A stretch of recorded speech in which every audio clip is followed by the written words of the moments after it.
இலங்கையில் உடனடியாக மற்றும் ஒரு தேர்தல் அனுர தரப்பிற்கு பேரிடி செய்தி. ஈரானின் திடீர் தீர்மானம் வளைகுடா போர் பதற்றத்தில் அதிரடி திருப்பத்தை ஏற்படுத்தியுள்ள பதிவு. வங்கிக் கணக்குகளை தொலைபேசியில் வைத்திருப்போருக்கு அவசர எச்சரிக்கை. ரணிலின் வீட்டுக்கு விரைந்த சிஐடியினர் மனைவியிடம் வாக்குமூலம் பதிவு. திடீரென மாயமான 2.5 மில்லியன் அமெரிக்க டாலர் அரசு நிதி இன்டர்போலிடம் உதவி கோர திட்டம். அதிரடி திருப்பங்களுடன் வெளியாக உள்ள தமிழக தேர்தல் முடிவுகள்.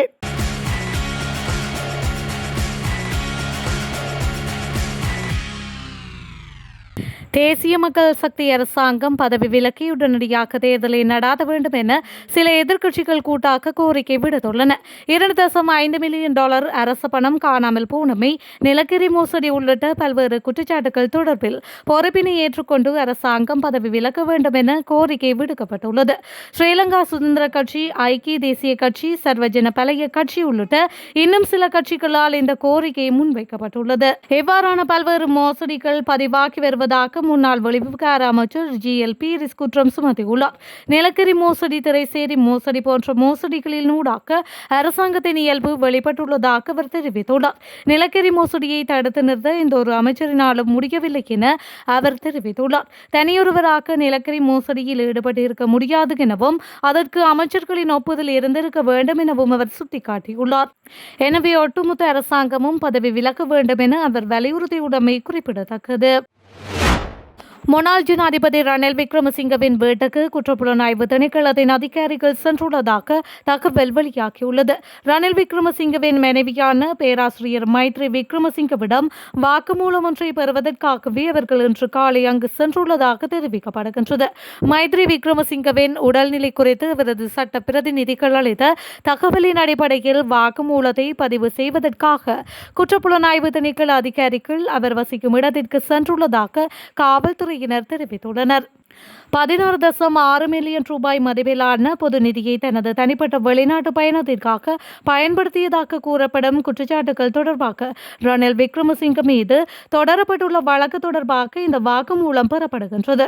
இந்த நிலையில் அந்த சம்பவம் தொடர்பான விசாரணைகளின் ஒரு பகுதியாக மைத்ரி விக்ரமசிங்கவிடம் வாக்குமூலம் பதிவு செய்யப்படுவதை காவல்துறையினர் உறுதிப்படுத்தியுள்ளமை குறிப்பிடத்தக்கது.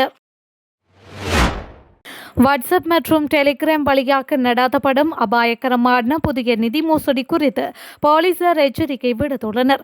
அந்த வகையில் வாட்ஸ்அப் மற்றும் டெலிகிராம் வழியாக தீங்கிழை APK கோப்புகள் அனுப்பப்படுகின்றன. இந்த கோப்புகள் பெரும்பாலும் திருமண அழைப்பிதழ்கள், மின்சார கட்டண ரசீதுகள் அல்லது லாட்டரி அறிவிப்புகள் போல காணப்படுகின்றன. அவற்றை கிளிக் செய்தவுடன் அவை கைபேசிகளில் தீங்கு விளைவிக்கும் மென்பொருளை நிறுவுகின்றன. இது ஹேக்கர்கள் சாதனத்தின் திரையை கட்டுப்படுத்தவும், வங்கிக் கணக்குகளுடன் இணைக்கப்பட்ட ரகசிய ஒரு முறை கடவுச்சொல் குறியீடுகள் உட்பட குறுஞ்செய்திகளை படிக்கவும் அனுமதிக்கின்றது. சந்தேகத்திற்கிடமான APK கோப்புகள் நண்பர்களிடமிருந்து வந்ததாக தோன்றினாலும் அவற்றை ஒருபோதும் பதிவிறக்கம் செய்யவோ அல்லது திறக்கவோ கூடாது.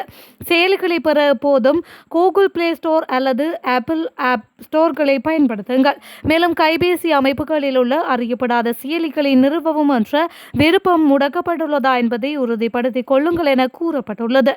மேலும் தாங்கள் இதற்கு பலியானதாக சந்தேகிக்கும் எவரும் உடனடியாக தங்கள் வங்கிக் கணக்குகளை முடக்கி அருகில் உள்ள போலீஸ் நிலையம் அல்லது குற்றப்புலனாய்வு துறையின் கணனி குற்றப்பிரிவிடம் இது குறித்து தெரிவிக்க வேண்டும் என போலீசார் அறிவுறுத்தியுள்ளனர்.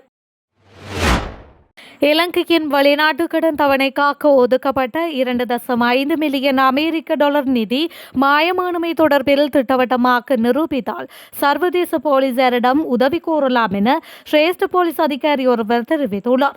வெளிநாட்டு கடன் செலுத்த வேண்டியிருந்த 2.5 மில்லியன் டாலர் சைபர் மோசடியாளர்கள் கைகளுக்கு சென்றுள்ளமை தொடர்பில் குற்றப்புலனாய்வுத்துறை விசாரணைகளை மேற்கொண்டு வருகின்றது. இவை திட்டவட்டமாக நிரூபித்தால் இலங்கை போலீஸ் இன்டர்போலின் உதவியை நாட முடியும் என்றும் கூறியுள்ளார். இதேவேளை வெளிநாட்டு சைபர் மோசடியாளர்கள் இலங்கையில் இருந்தபோது கைது செய்யப்பட்டதாகவும் சிரேஷ்ட போலீஸ் அதிகாரி தெரிவித்துள்ளார். நிதியமைச்சின் வெளிநாட்டு வளங்கள் திணைக்களத்தின் கணனி முறைமைக்குள் ஊடுருவி 2.5 மில்லியன் அமெரிக்க டாலர் நிதி மோசடி செய்யப்பட்டிருப்பதை நிதியமைச்சு உத்தியோகபூர்வமாக உறுதிப்படுத்தியிருந்தது. இலங்கை அரசாங்கம் குறிப்பிட்ட ஒரு நாட்டிற்கு வழங்க வேண்டிய 22.9 மில்லியன் டாலர் கடன் தவணையில் 2.5 மில்லியன் டாலர் நிதியை திரைசேரி செலுத்தியுள்ளது. எனினும் கணனி முறைமைக்குள் ஊடுருவிய சைபர் மோசடியாளர்கள் போலி மின்னஞ்சல் ஊடாக அந்த நிதியை வேறொரு கணக்கிற்கு திசை திருப்பி திருடியுள்ளனர். இந்த சம்பவம் 2025 டிசம்பர் முதல் 2026 ஜனவரி வரையான காலப்பகுதியில் இடம்பெற்றுள்ளதாக தெரிய வந்துள்ளது. பலாங்குடை பல்லேவெல பகுதியில் உள்ள வீடொன்றில் பெண்ணொருவரின் சடலம் கண்டெடுக்கப்பட்டுள்ளது.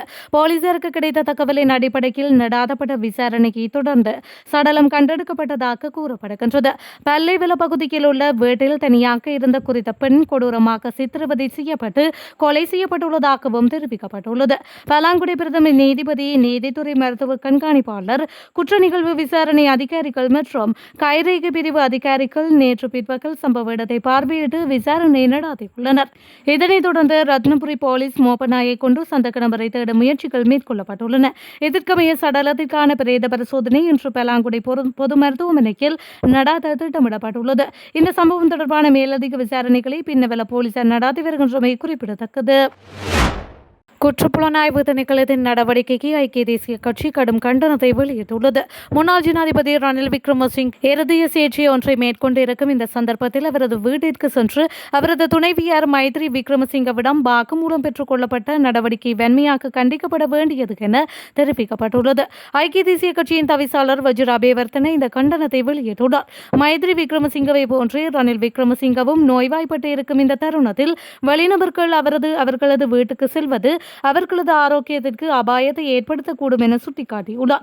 ரணில் விக்ரமசிங்கவின் துணைவியார் மைத்ரி விக்ரமசிங்கவிடம் குற்றப்புலனாய்வு திணைக்கள அதிகாரிகள் வாக்குமூலம் ஒன்றை பதிவு செய்து கொண்ட விவகாரம் தொடர்பில் கொழும்பு ஊடகங்களுக்கு கருத்து வெளியிடும் போதே அவர் இந்த விடயத்தை தெரிவித்துள்ளார். தமிழக சட்டமன்ற தேர்தல் 2026 வாக்குப்பதிவு நேற்று விறுவிறுப்பாக நடைபெற்று முடிந்த நிலையில் சென்னையில் வாக்கு எண்ணும் மையங்களில் துப்பாக்கி ஏந்திய போலீஸ் பாதுகாப்பு தீவிரப்படுத்தப்பட்டுள்ளது. தமிழக சட்டசபை தேர்தலுக்கான வாக்குப்பதிவு நேற்று 234 தொகுதிகளில் ஒரே கட்டமாக தொடங்கி விறுவிறுப்பாக நடைபெற்று முடிந்தது. இதற்கமைய சென்னையில் மாலை 6 மணி நிலவரப்படி 83.15% வாக்குகள் பதிவானதாக தேர்தல் ஆணையம் தரப்பில் தகவல் வெளியிடப்பட்டுள்ளது. இதனையடுத்து சீல் வைக்கப்பட்ட வாக்குப்பதிவு இயந்திரங்கள், துப்பாக்கி ஏந்திய துணை ராணுவ வீரர்கள் போலீஸ் பாதுகாப்புடன் வேனில் ஏற்றப்பட்டு வாக்கு எண்ணும் மையங்களுக்கு எடுத்து செல்லப்பட்டன. இதனையடுத்து வாக்குப்பதிவு இயந்திரங்கள் அறைகளில் வைத்து கட்சிகளின் முகவர்கள் முன்னிலையில் சீல் வைக்கப்பட்டுள்ளதுடன் இந்த மையங்களுக்கு 5 அடுக்கு பாதுகாப்பு போடப்பட்டுள்ளது. இந்த பாதுகாப்பில் 24 மணி நேரமும் துப்பாக்கி ஏந்திய போலீசார் ஈடுபடுத்தப்பட்டுள்ளனர். மேலும் சிசிடிவி கேமரா மூலம் தொடர்ச்சியாக அதிகாரிகள் கண்காணிக்கப்பட்டு வருகின்றனர். வாக்கெண்ணிக்கை நாளான மே 4ஆம் தேதி அன்று கட்சிகளின் முகவர்கள் முன்னிலையில் சீல் உடைக்கப்பட்டு வாக்குப்பதிவு இயந்திரங்கள் வாக்கு எண்ணிக்கை மையங்களுக்கு எடுத்து செல்லப்படும் என அறிவிக்கப்பட்டுள்ளது. வெளியுறவு அமைச்சர் அப்பாஸ் அராக்சி இன்று இரவு பாகிஸ்தானின் இஸ்லாமாபாத்திற்கு பயணம் மேற்கொள்வார் என்பதை ஈரான் அரசாங்கம் உறுதி செய்துள்ளது. எக்ஸ் தளத்தில் வெளியிடப்பட்ட ஒரு பதிவில் அவர் இருதரப்பு உறவுகள், பிராந்திய நிகழ்வுகள் மற்றும் ஈரான் போர் குறித்த சமீபத்திய நிலவரங்கள் பற்றி விவாதிப்பதற்காக ஓமானின் மஸ்கட் மற்றும் ரஷ்யாவின் மாஸ்கோவிற்கும் பயணம் மேற்கொள்ளும் ஒரு பிராந்திய சுற்றுப்பயணத்தில் பங்கேற்பார் என்று கூறப்பட்டுள்ளது. ஈரானுக்கும் அமெரிக்காவிற்கும் இடையே பாகிஸ்தானில் நடைபெறக்கூடிய மேலதிக அமைதி பேச்சுவார்த்தைகள் குறித்து அந்த பதிவில் குறிப்பிடப்படவில்லை என்பதும் குறிப்பிடத்தக்கது.